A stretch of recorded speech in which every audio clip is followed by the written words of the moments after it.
इसमें पढ़ाया जा रहा है। जिस देश में 3 लाख से ज्यादा मदरसे चल रहे हो, जिस देश में 2 लाख से ज्यादा मस्जिदें विद्यमान हो, उनमें तैयारी क्या हो रही है?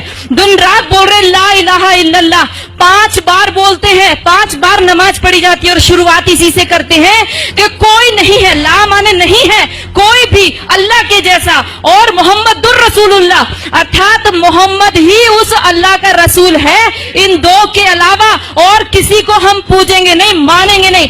अब ये बता दो, जिस व्यक्ति को 5 बार लगातार यही बताया जा रहा हो, दिन में 5 बार जब बताया जाता हो, तो उसकी मेंटलिटी क्या बनेगी? वो सीधे आपके ऊपर तलवार लेकर के खड़ा होगा। और जब लोग इस्लाम को बेदर्द, मुसलमान को बेदर्द, तलवार के जोर पर चलने वाला धर्म बताते हैं, तो अगर शायद धरती में कोई दुखी होता होगा तो सबसे ज्यादा दुख मुझको होता है।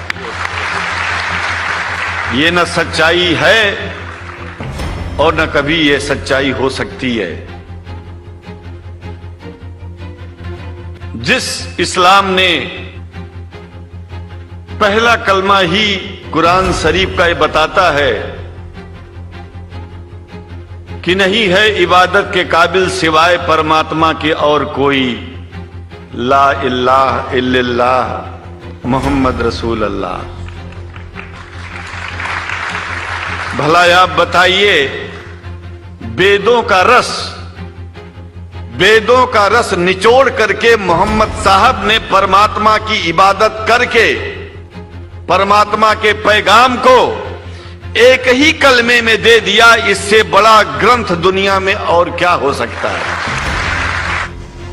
इस्लाम की बुनियाद है ला इलाहा इल्लल्लाह, परमेश्वर के अलावा कोई पूज्य नहीं, अल्लाह के अलावा कोई पूज्य नहीं है।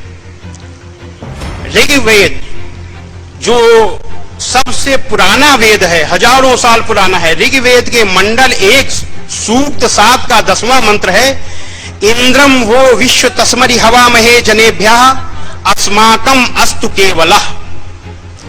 ऐ मनुष्यों, तुमको अत्यंत उचित है, जरा ध्यान दीजिएगा, ऐ मनुष्यों तुमको अत्यंत उचित है कि मुझ परमेश्वर को छोड़कर उपासना करने योग्य किसी दूसरे देव को कभी मत मानो, क्योंकि एक मुझको छोड़कर दूसरा ईश्वर नहीं है। इसका संक्षेप हुआ, परमेश्वर के अलावा कोई पूज्य नहीं है, यही है ला इलाहा इल्लल्लाह। मतलब वेद का यह मंत्र ला इलाहा इल्लल्लाह है और ला इलाहा इल्लल्लाह वेद का मंत्र है।